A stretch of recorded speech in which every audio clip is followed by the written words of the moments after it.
Então, gente, tudo bem? Vamos hoje, então, conversar sobre o caso que a gente estava discutindo. E a gente vai falar um pouquinho hoje sobre ventilação mecânica, sobre síndrome do desconforto respiratório. Então, começar a falar sobre prematuridade, sobre neonatologia, e sobre o impacto da fisioterapia nas unidades de terapia intensiva neonatais, ok? Então, o caso que a gente tinha falado, né, eu tinha colocado a foto, né, onde a gente tem aqui a curva de complacência, que é a curva pressão-volume, e a gente visualiza aqui uma curva bem deitada, e essa curva bem aqui no eixo, né, da pressão. E essa curva, ela vai dizer muita coisa para a gente. Só olhando para essa curva, a gente já consegue pensar em muitas coisas sobre o pulmão desse bebê que a gente está vendo, tá? Então, a primeira coisa que a gente tem que lembrar é da curva de complacência, né? Que essa curva de complacência, que é a curva pressão-volume, ela vai me dizer o quê? O quanto de volume, né? Aqui mostrando de um adulto, mais ou menos, né?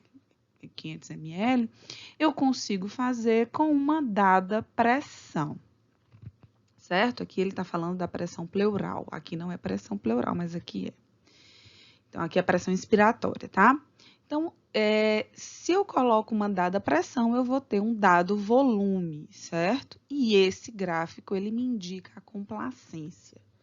O que é a complacência? É a capacidade de uma estrutura dela receber, né, dela se modificar a partir de alguma outra coisa. No caso da complacência pulmonar, é a capacidade do pulmão de receber esse volume a partir da pressão que é estabelecida.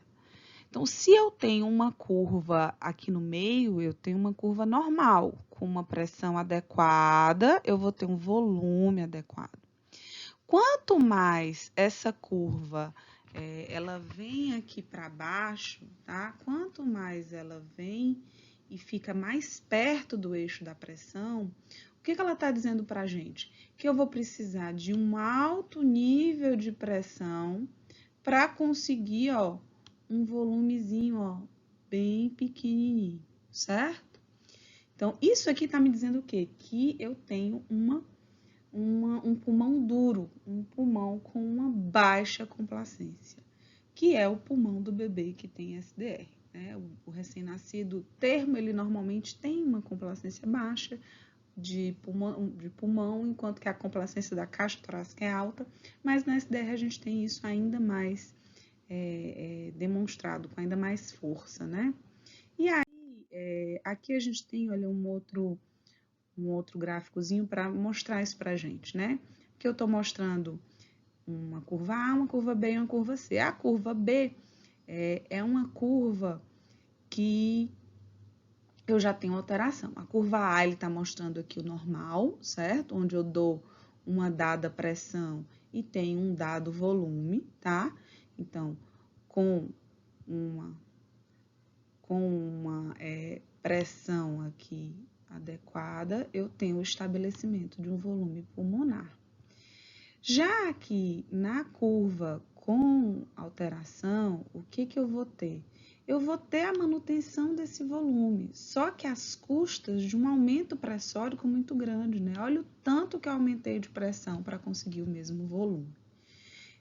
Enquanto que aqui na C, ele já demonstra para a gente um volume diminuído, né? Ó, não é igual, aqui esse volume está diminuído, e a pressão também está intermediária, é uma pressão mais alta, mas o volume também é mais alto. E isso aqui eu tenho um volume reduzido, certo? Então, a gente tem que sempre pensar na complacência em relação a isso, certo? A complacência pulmonar, ela sempre vai estar demonstrando a capacidade desse pulmão de receber esse volume a partir dessa pressão que eu estabeleço. Então, quando eu olho para o meu gráfico, o que ele está me dizendo? Que eu estou dando altas pressões, certo?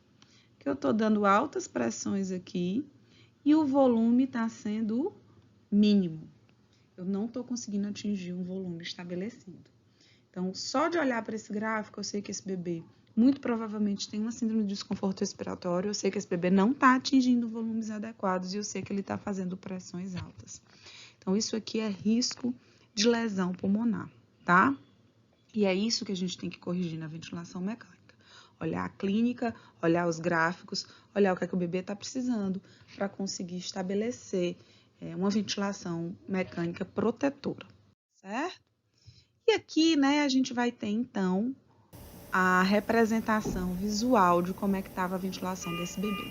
A gente vai ver o quê? Parâmetros baixos do ventilador mecânico. Esse bebê vai estar com FiO2 de 21%, ele está saturando bem, uma pressão limite de 15, uma frequência respiratória de 26, e ele está fazendo 36, ou seja, 10 são assistidas e espontâneas, porque ele está no modo SMV, certo?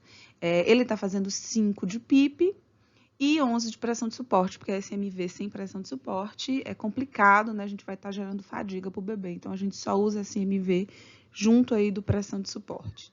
Então, a gente está vendo o que aqui? Um volume minuto baixo, um volume inspirado e um volume expirado baixo. Então, esse bebê, ele está com... A curva de volume dele é muito pequena, né? A curva de fluxo também é pequena. E você vê a curva de pressão lá em cima. E aí aqui a complacência, ó, me mostrando que esse pulmão tá duro, que esse pulmão precisa melhorar a sua complacência, certo?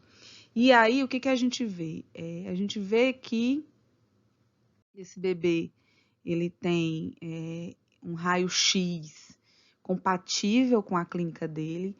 Se vocês prestarem atenção no vídeo também, ele tá com a pressão de 15, mas ele não faz pressões de 15, ele faz pressões de 19, 20, tá? Até um pouquinho mais, eventualmente. E ele não mantém um volume adequado. E o raio-x tá desse jeito. O que que a gente vê nesse raio-x, então? Nesse raio-x a gente consegue ver que o bebê tá entubado, esse tubo tá alto, tá? Esse tubo é para estar entre T4, né, T3, T4 aqui mais embaixo, tá? E ele tá muito alto, então existe o risco de extubação acidental. Tem que ter cuidado com isso aqui, tem que introduzir mais o tubo. A gente consegue visualizar, lembrando que para a visualização do raio-x a gente pode seguir a sequência do ABCDE, né? Do A a gente vai ver as vias aéreas, então eu vou procurar aqui a traqueia desse bebê. A carina tá aqui, ó, tá fácil de visualizar a carina. E eu consigo ver broncogramas aéreos, né? De cara, eu já consigo ver aqui do B, né, que é o breathing, né? Os broncogramas aéreos. E esse parênquima com uma área reticular granular difusa, pegando todos os espaços que deveriam estar aerados no bebê, né, com essa forma que a gente chama de condensação granular difusa, né, um padrão retículo granular difuso bilateral, que é o padrão da SDR. Quanto mais congesto, quanto mais branco, quanto menos preto, né, que deveria ser, maior, pior é o padrão da SDR. Então, a gente tem aqui os broncogramas aéreos, que são bem característicos, né?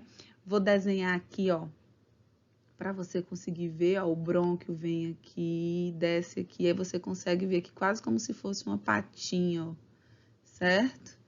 Você consegue ver. Vou apagar, que quando apaga parece que é mágica, né? O chá de cogumelo você toma, ó, opa, conseguiu visualizar o broncograma aéreo. Então, o broncograma aéreo você consegue ver de um lado, consegue ver do outro. Esse padrão difuso, né, homogêneo, que é característico da SDR, que está mostrando o que para a gente? Está mostrando para a gente que esse alvéolo está cheio de líquido. A gente consegue ver a manutenção aqui dos espaços aéreos, né, do bebê, mas é um espaço aéreo bem comprometido, bem congesto, certo? Coração aqui na centralização. E a gente consegue ver, não tem, assim, as costelas, né, ainda horizontalizadas. E no everything else, né, a gente vê justamente o tubo, que está muito alto, e a gente vê isso aqui, né, que isso aqui não é a sonda, tá, gente? Isso aqui é o PIC, o catéter central de inserção periférica, que ele vai trazer medicação de forma central para esse bebê, só que a inserção dele não é central, é uma inserção periférica, e isso diminui muito a esfoliação dolorosa e de veias do bebê. Então, esse raio-x é um raio-x característico de um SDR grave, com uma mecânica característica de uma mecânica respiratória de um SDR grave, e que a gente tem que estar atento. E aí, o que a gente pode fazer para esse bebê, né? Esse pensamento final. O que eu faço para esse bebê ficar de boa lá? eu preciso melhorar essa complacência, né? Porque eu não posso aumentar a pressão que já está dada, ela não está sendo suficiente, o bebê não está fazendo volumes adequados, ele está fazendo ciclos de lesão nesse pulmão e eu tenho que reverter isso. É um bebê prematuro, é um bebê de 1,3 kg mais ou menos, por isso que o volume estava baixo, né? Ele estava fazendo 1, 2, até 2,4 de volume, ele precisava fazer quase o dobro disso. E aí, pensando nesse bebê, o que ele precisa fazer é o surfactante, tá? Então, esse bebê precisa ser novamente surfactado para melhorar a complacência, para que a gente consiga ventilar ele de forma mais adequada. Então, qualquer dúvida, coloca aí, vamos discutir, vamos pensar junto, me digam o que vocês viram, o que vocês ainda querem ver, sugestões de novos vídeos, de novos casos. Dá uma curtida, se inscreve no canal, compartilha e vamos pensar sobre a neonatologia, sobre formas de manter esse bebê protegido e sobre como ventilar melhor, como ter uma fisioterapia mais gentil e como trazer benefícios para esse bebê, tá bom?